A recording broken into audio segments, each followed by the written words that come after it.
लालगंज विधायक संजय सिंह रोज जनता के दरवाजे पर दस्तक दे रहे हैं, उनकी दुख तकलीफ जान रहे हैं, साथ ही हर कदम पर साथ निभाने का वादा भी कर रहे हैं। विधायक अपना मोबाइल नंबर भी सार्वजनिक कर रहे हैं और दुख तकलीफ में याद करने की गुजारिश भी कर रहे हैं।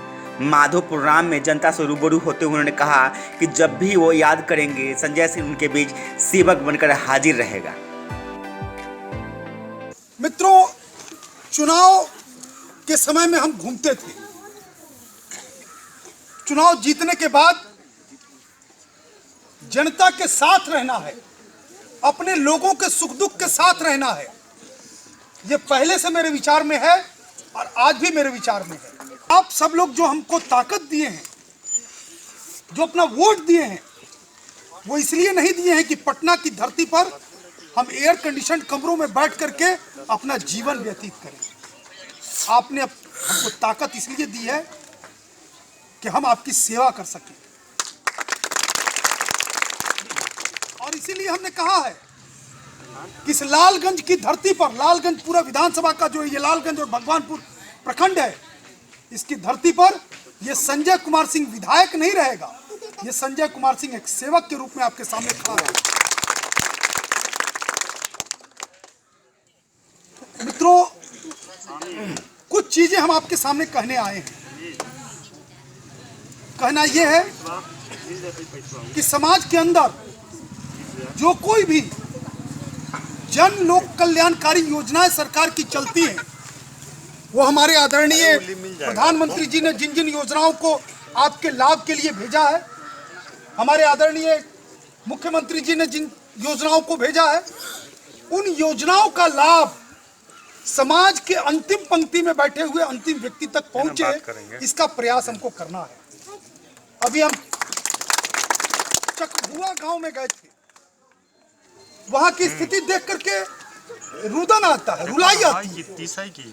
सड़क नहीं है, गाड़ी लगा करके पैदल वहां सामुदायिक भवन तक जाना पड़ा है। लोगों को आवास नहीं है, और ये जो योजनाएं हैं सरकार की, वो ठीक प्रकार से आप तक पहुंचे, इसके लिए हमको प्रयास करना है। इसमें एक और चीज सामने आ रही है कि जगह जगह पे लोग किसी न किसी बिचौलिए को हथियार बनाते हैं। हमारा मानना है कि वो बिचौलिए बाहर के नहीं रहते, वो बिचौलिए हमारे समाज के अंदर के लोग रहते हैं।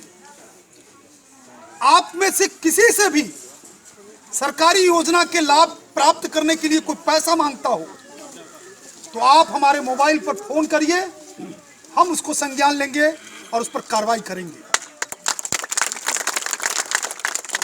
कोई भी ऐसी चीज जो आपको मिलनी चाहिए, उसमें कोई अफसर, कोई व्यक्ति, कोई बिचौलिया रुकावट डालता है, तो आप मुझको खबर करिए, उसकी खबर लेने के लिए हम आपके साथ खड़े रहेंगे। आप सब लोगों ने हमको अपना वोट दिया, एक बार पुनः हम आपका आभार व्यक्त करते हैं। और दो विषय हमको कहने हैं आपसे। ये सड़क अगर कहीं टूटा फूटा है, कोई बिजली की समस्या है, इन सब समस्याओं को लिखित रूप में, कोई राशन का समस्या हो, कोई किरासन की समस्या हो, कोई वृद्धावस्था पेंशन की समस्या हो, शौचालय की समस्या हो, कोई भी समस्या है, वो हमारे कार्यालय को, आप भगवानपुर प्रखंड में अड्डा पर हमारा कार्यालय खरवास के बाद प्रारंभ हो जाएगा, 16, 17, 18 तारीख के बाद वो प्रारंभ हो रहेगा। आप अपनी समस्या लिखित में दीजिए, और आपसे अगर कोई पैसा मांगता है सरकारी योजनाओं में, उसका भी लिखित में हमको आप दीजिए, उसके लिए हम कार्रवाई करेंगे। एक इसके लिए हम घूम रहे हैं, लोगों को जगाना है। दूसरा विषय है कि एक विषय और आता है कि गांव गांव में कहीं न कहीं किसी न किसी बात पर पटीदार से आपको विवाद हो गया, भाई से आपको विवाद हो गया।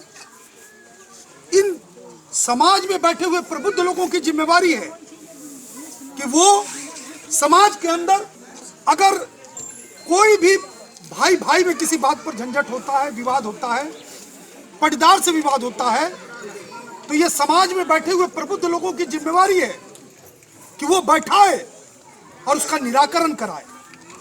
हमारी समस्याएं मारपीट तक नहीं जाए, हमारी समस्याएं थाने तक नहीं जाए।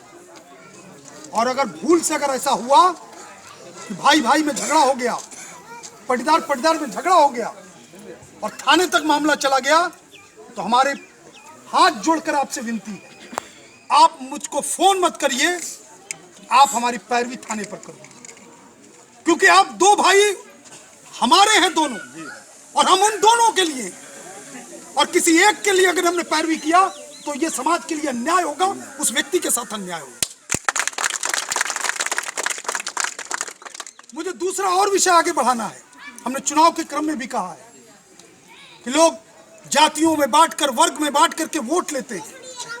उस समय भी हमने कहा है कि समाज का हर व्यक्ति हमारा है, और हमने कहा कि जीवन का अंतिम लक्ष्य नहीं है सिंहासन चढ़ते जाना, लिए साथ में सब समाज को, हमको है बढ़ते जाना, हमको है बढ़ते जाना। समाज का हर व्यक्ति मेरा है और समाज के हर व्यक्ति के लिए हम बने हैं। और इसलिए आप सब लोगों ने जो ताकत दी है, आप सब लोगों ने जो आशीर्वाद दिया है, उसके लिए एक बार आप पुनः आप सब लोगों का आभार व्यक्त करते हुए, और जो भी समस्याएं आपकी हैं वो लिखित में मेरे कार्यालय को आप दीजिएगा, हम उसके समाधान के लिए आपका काम करेंगे। इतना आभार आपके प्रति प्रकट करते हुए अपनी बात समाप्त करते हैं। धन्यवाद।